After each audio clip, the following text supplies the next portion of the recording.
Janice, please excuse this text. I tried calling, but you weren't available. On my way to work, I witnessed a terrible accident at an intersection. A little girl was involved in the accident, and I'm here with her, so I'm really sorry, but I'll be a little late. Which intersection? The one near 14th Street, Union Square Station. Oh, that's not so far. If you run, you can make it to work on time. I'm sorry if I was unclear, so allow me to try explain this again. A little girl has been injured, and I'm waiting with her. Let me try to explain it to you, Simon. Have you called an ambulance? If you have, you're free to leave. There is nothing more you can do for her, so there's no reason for you to stay with her. If you run, you can still make it to work on time. Punctuality is very important.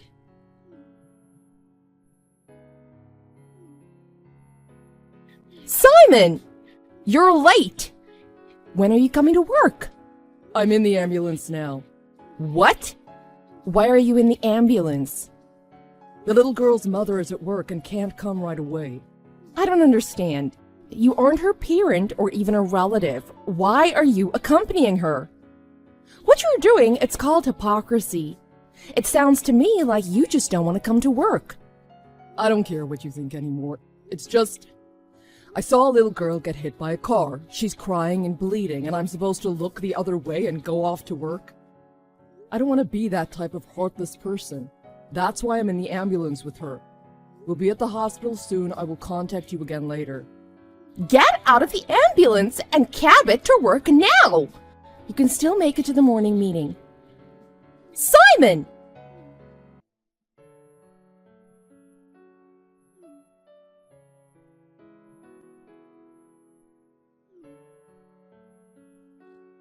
You know that talking on cell phones is forbidden at the hospital.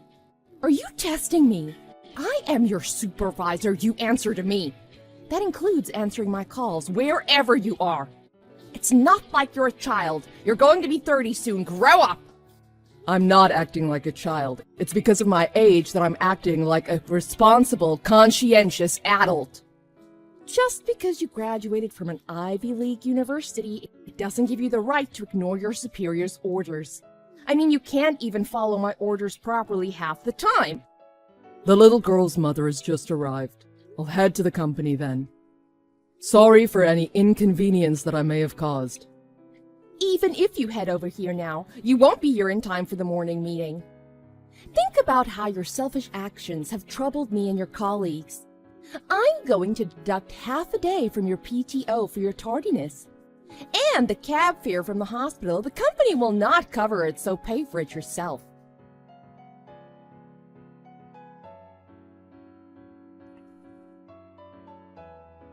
This is Ashley, Amber's mother. Thank you for helping my little girl. Amber told me that the two of you had exchanged WhatsApp details. I hope you don't mind that she told me your contact information.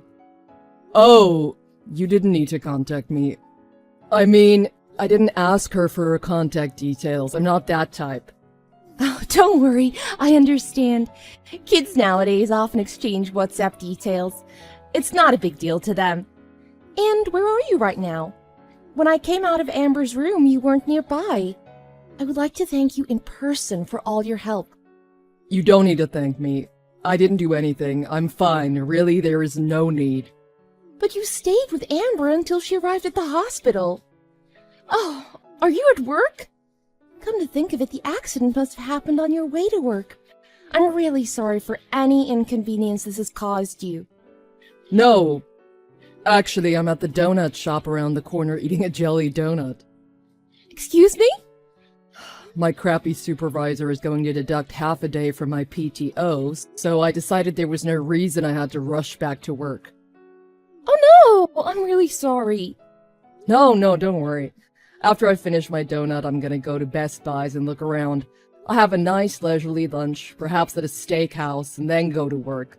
I know it sounds pathetic, but this is the way I am. So really, don't worry about me.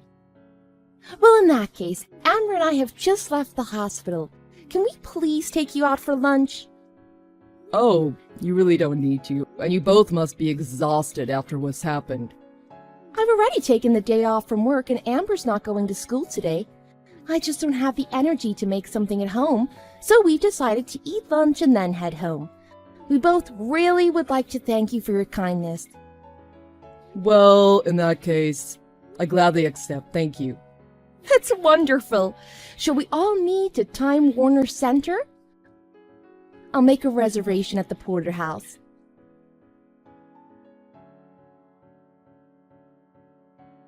Simon, where are you? It's past 11. Huh? I thought you were giving me the morning off. You're deducting it from my PTO, right? I don't believe it. Is that head of yours working? I don't understand. I told you that your actions have troubled your colleagues and me, right? So shouldn't you show some remorse by coming to work as soon as you can? You are planning on apologizing to your colleagues who had to cover for you, right? I'm sorry, I will apologize to the people I troubled, but I don't know if that needs to be done during working hours. We'll see how things are and apologize at an appropriate time. I've had enough. Your attitude is just terrible. I have no choice but to report you to the CEO. And I will ask HR to make a note of this on your permanent record as well. I see. There is a strong possibility you may be terminated. Our company's employees must put the needs of the company above all. I heard through the grapevine that your grandmother lives with your parents. Yes, she does. I don't understand what my grandmother has to do with work. In that case, it may be better for you to work for another company. Excuse me? If you miss work because your grandmother is hospitalized or on her deathbed, we'll need to cover for you. And if she passes, you'll take some time to mourn, right? It's the same when a female employee takes maternity leave or quits after they get married. When I see situations that may possibly hurt the company, I get rid of them as soon as possible. Janice, I have never lost faith in a human being as I have in you just now. Though I agree that the company is important, there are some things that are even more important. I told you to stop all that hypocrisy. You make me sick. Anyhow, I will be reporting you to CEO Stevens. It's too late to apologize. Good luck finding your next job.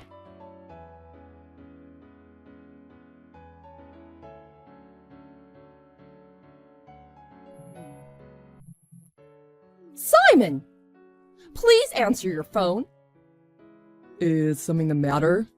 It's Sunday, my day off. Though you are my supervisor, I don't think I'm obligated to talk to you on my day off. Fine, then let's do this by text. What did you say to CEO Stevens? What do you mean? He just called me and gave me a verbal warning. He said I had made a false report against you. Why am I in trouble because of you? What did you say to him? Oh, I won't forget this, Simon. I'm going to convince the company to fire you. Oh, I know all about that. Actually, I'm at CEO Stevens' house right now. Excuse me? Remember how I helped that little girl who got hit by a car at the intersection? That little girl, her name is Amber. Her school insisted on presenting a certificate of gratitude at their school assembly. What? CEO Stevens and I will be attending the assembly together next Monday. Hold your horses, huh? What's going on? Simon, explain yourself. I apologize. I was just talking to CEO Stevens about your report. But Janice, I don't know why you would report me as a compulsive liar who lied about the accident to cover up oversleeping that day. You wrote that I was a heartless man who didn't care about people's misfortune and used them to my own advantage. When I saw you had written that, Janice, I was enraged. So I sent CEO Stevens screenshots of our texts that day. What? Tell me you're lying. I know you couldn't do that. CEO Stevens was furious. I think you'll be hearing from him later. I don't know, you may get fired. Anyhow, he said I can go home now, so I'm going home. He just called me, but I ignored it. We haven't finished our conversation, Simon. You ignored a call from the CEO. It's not like you're a child. You're going to be 50 soon. Aren't you supposed to answer your supervisor's calls? Wherever you are? Stop fooling around, Simon. I've decided to forgive you for your attitude, so call CEO Stevens. What am I supposed to say to him? What do you think? I apologize for having a bad attitude at work. Tell him that! This whole situation was created by your bad attitude. It's not my fault I misunderstood what happened that day. Huh? There's no way I'm telling him that. Don't say no way and just do it. Can't believe a slacker like you gets honored by a school, but a hard worker like me is on the chopping block. I've done so much for the company. CEO Stevens told me that trust is really important in business. It's important for us to be compassionate, and when in trouble we must seek the compassionate choice, which is why he was so proud of my actions that day. Do you know how happy I was to hear him say that? What's that? Do you mean if I'm fired, you won't feel any responsibility? Not one little bit. It has nothing to do with me. Fine. In that case, I apologize. So call CEO Stevens. Excuse me? I apologize for the comments I made. So call CEO Stevens to smooth things over. Sorry, but no can do. What? I thought you had no issues with that being a hypocrite. I'm your supervisor. I've done so much for you over the years. Can't you do this one little favor for me? I may be a hypocrite, but I won't switch sides for just anyone. I don't want to use any leeway I may have with CEO Stevens on you. What the?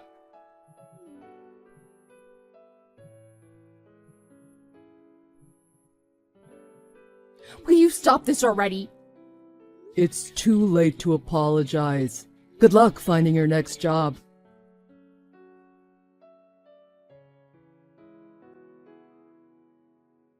HR investigated Janice's work performance and found many instances of how she'd harassed her subordinates. Though she was terminated, she tried to convince CEO Stevens what a talented employee she was until the very end. CEO Stevens told her no matter how talented she was, without compassion she was worthless. She left the company defeated. Also, the girl from the accident, Amber, and her mother Ashley, for some reason, the three of us go out for dinner from time to time. The other day, Amber told me in confidence that she didn't mind if I became her new father. But Ashley's so beautiful, I'm sure she's not interested in someone like me. Anyhow, I'm so happy I'm able to lead a life of compassion without any stress or hypocrisy.